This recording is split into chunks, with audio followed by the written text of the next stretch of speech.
Hello दोस्तों, स्वागत है आप सभी का स्क्राइब स्पीक में। जी हाँ, बात करने वाले हैं हम आज राजस्थानी कर्मचारी चयन आयोग। सबसे पहले आप लोग का स्वागत करते हैं।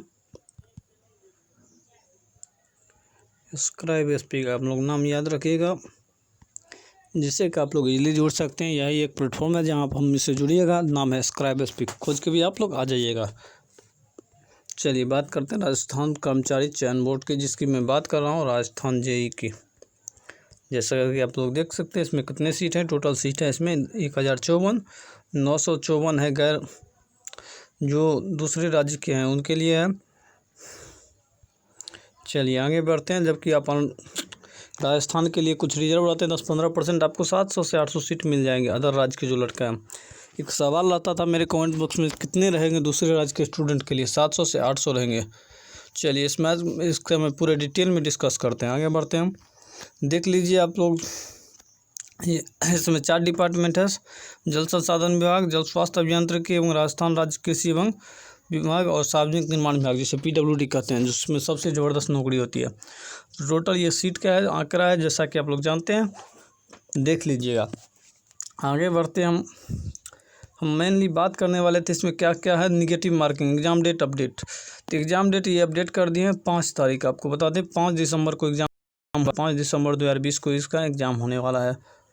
आप लोग जान गए होंगे 5 तारीख, 5/12/2020 इनका एग्ज़ाम होने वाला है। दूसरा, यदि हम बात करें इसमें निगेटिव मार्किंग रहेंगे तो पक्का इस बार हो ज़्यादा चांस है, होंगे नहीं होंगे तो काटा बहुत ज़्यादा हो जाएगा। पिछली बार जो आप लोग देखे होंगे वाट बाई 109, तो पिछली बार 109 नंबर का एग्ज़ाम हुआ था, क्योंकि 11 क्वेश्चन गलत था। टोटल 120 नंबर के एग्ज़ाम में 11 क्वेश्चन गलत था, जिस वजह से ये 109 नंबर का ही एग्ज़ाम था। जो बहुत सारे ऐसे बच्चे हैं जो जानते नहीं, पिछली बार का कटअप देख के कन्फ्यूज़ हो जाते हैं, कितना कटअप जाएगा कितना कटअप जाएगा। तो उनके लिए बता दूँ कि पिछली बार मात्र 109 नंबर का ही एग्ज़ाम हुआ था, जिसमें 76 कटअप गया था सिविल का, 76/109 डिग्री वाला का, जबकि डिप्लोमा वाला का 83/120 था। तो आप लोग अंदाज़ लगा सकते हैं कि किस तरह से कटअप बढ़ता है। आगे चलिए बात करते हैं आगे हम बात करेंगे इसकी सिलेबस की, कि किस तरह से सिलेबस है, क्या क्या डिग्री में डिफरेंट रहते हैं, क्या क्या आपको डिप्लोमा में कम पूछते हैं, डिग्री में ज़्यादा पूछते हैं।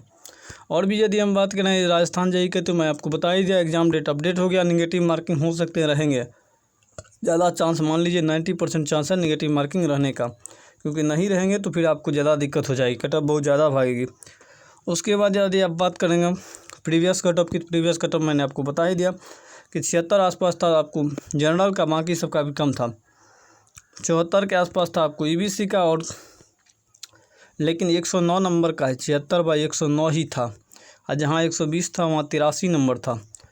तो आप लोग मान के चलिए कि इस बार भी 85 नंबर के आसपास कट ऑफ हो जाएगी।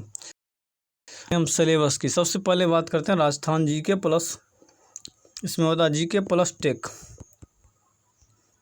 प्लस टेक्निकल होता है। तो चलिए हम बात करते हैं सबसे पहले GK की सिलेबस की। जैसा कि आप लोग देख रहे होंगे, राजस्थान के इतिहास से पूछते हैं, प्रमुख स्रोत, प्रमुख प्रौद्योगिकियों, उसके साथ साथ राजस्थान में 17 को टॉपिक दिए हुआ है। चलिए 1 बाय 1 हम डिस्कस करते हैं। राजस्थान के इतिहास के प्रमुख स्रोत, राजस्थान की प्रमुख प्रागैतिक सभ्यताएँ, राजस्थान के प्रमुख राजवंश एवं उनकी उपलब्धियाँ। उसके बाद यदि बात की जाए तो मुगल राजपूत संबंध, कला की प्रमुख व्यवस्थाएँ, स्थापत्य कला की प्रमुख विशेषताएँ, महत्वपूर्ण किले, स्मारक संरचनाएँ, पूरा इतिहास है समझिए इससे। उसके बाद कुछ भूगोल से हैं, जो पूरे राजस्थान का भूगोल समझ लीजिएगा तभी आपको। खनिज संपदाएँ, परिवहन, जल संरक्षण, सिंचाई परियोजना, बहुउद्देशीय कृषि संचालन, मरुस्थलीय पर्यावरण, वन्य एवं वन्य संरक्षण, प्राकृतिक वनस्पति, मृदा, जलवायु, आवासतंत्र, मुख्य भौतिक स्थिति एवं विस्तार।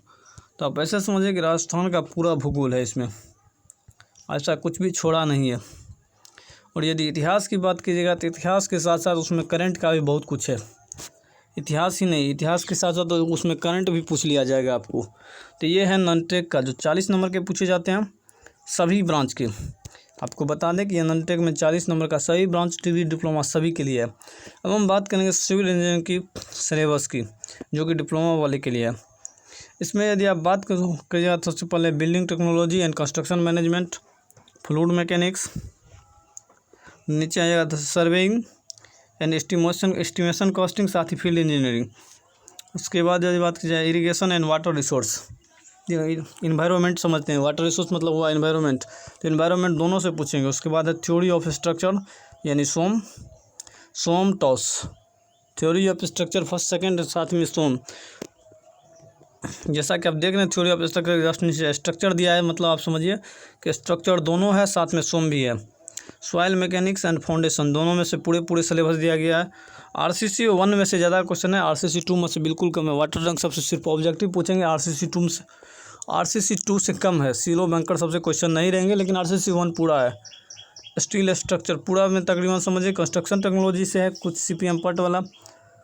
और ऑटोकैड इंजीनियरिंग ड्राइंग ये था आपको डिप्लोमा की, आपको एक बार फिर से बता दें। अब नीचे आते हैं बीटेक की।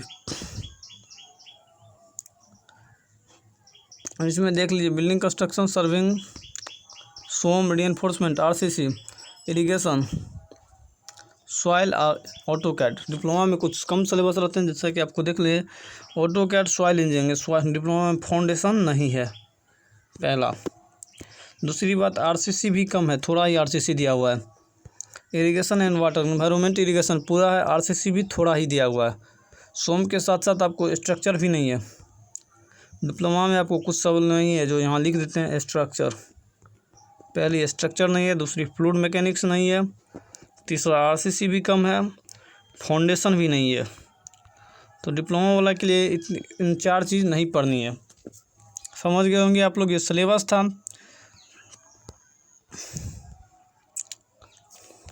और यदि आप कुछ बात करना चाहिएगा तो यहाँ से तो मैं आपको बता ही दिया हूँ, सीट के बारे में पूरा जानकारी दे ही दिया हूँ।